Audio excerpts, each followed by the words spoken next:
Hello, welcome to my channel.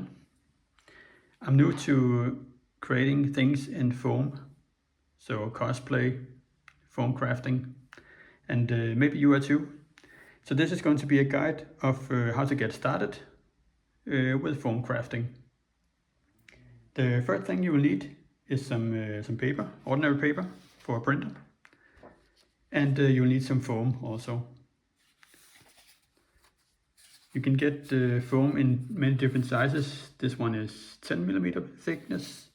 You can also get 5, 1 and 2 millimeters if you want. I find that I use 5 the most. Once you have found a pattern online, maybe you will print it out on the paper and cut all this paper out and put it onto some foam like we see here. Try to lay them as close as possible, but not too close, because you also need to have some buffer when you do the cutting. And the reason for of course to put them close together is so you don't waste too much foam. You can see this pattern that I found here. It has a lot of different information. This one is, for example, called part number B.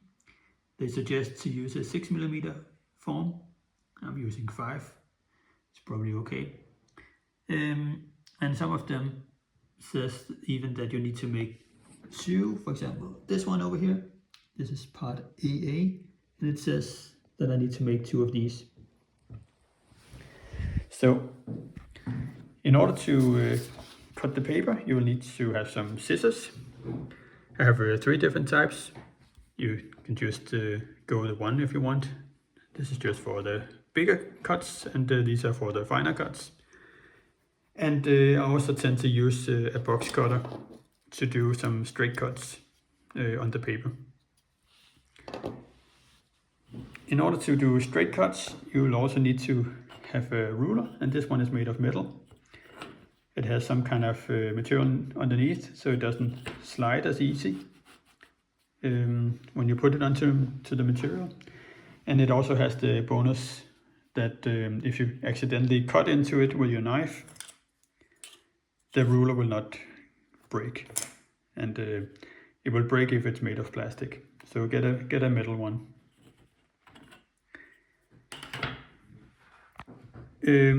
As you can see with the foam and the paper, we put it on top of each other, and it's a good idea to get some needles, just some really thin ones, because then you can pin down your paper with the needles onto your foam, and that makes it much easier when you want to trace the pattern onto your foam.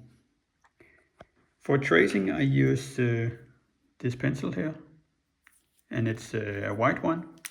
You can use it to draw on many different kind of materials, even glass if you want to do that. But it's 0.8 millimeter thickness, and it can make really precise drawings with it. As you can see on this one, for example, I have some really thin lines. I also mark the different parts so I can remember later on what that part is called. So you have traced your pattern with a pencil, and you take off your needles and take off the paper, and then you can cut your foam into the shape that you want. This one, you can see it has actually 3 straight edges, these 3 here. So here I used the knife together with my ruler, and the last one here is a curved one, so I just took my knife and did it slow and even and straight. You can easily accidentally, if we try to see this from the top, if you go a bit to the side, it's wrong. So try to keep like a 90-degree angle. It's a bit difficult, but just practice, and then you'll soon get used to it. I actually just made a lot of cuts in the beginning just to get used to it, and it's actually not that difficult once you tried it many times.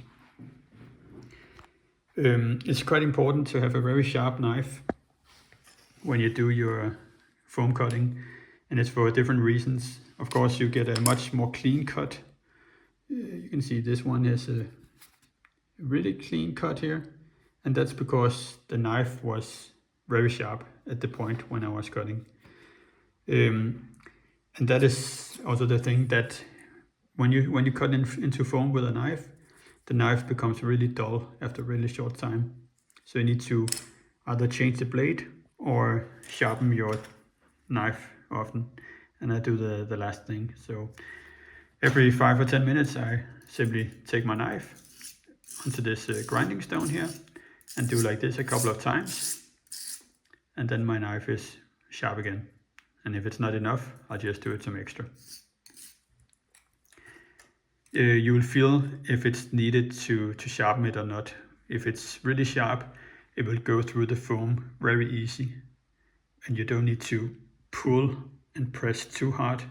But if you need to use too much strength, you should sharpen your knife immediately. And also for safety reasons, so you don't cut into yourself. The more strength that you need to use, the more likely it is that your knife will slide and maybe cut your finger. Yeah, I use this knife mostly for the foam. I think this is best for me, at least. I also have this one I also can use for the foam, but I actually use this mostly for the paperwork. So next you will have all your pieces. You can see here I've cut a lot of different pieces, and then you want to make them stick together. And it could be these two pieces maybe. Maybe they need to stick together. Let's pretend they need to stick together like this. So what you would do is you would put some glue onto here and some glue onto here on this side here.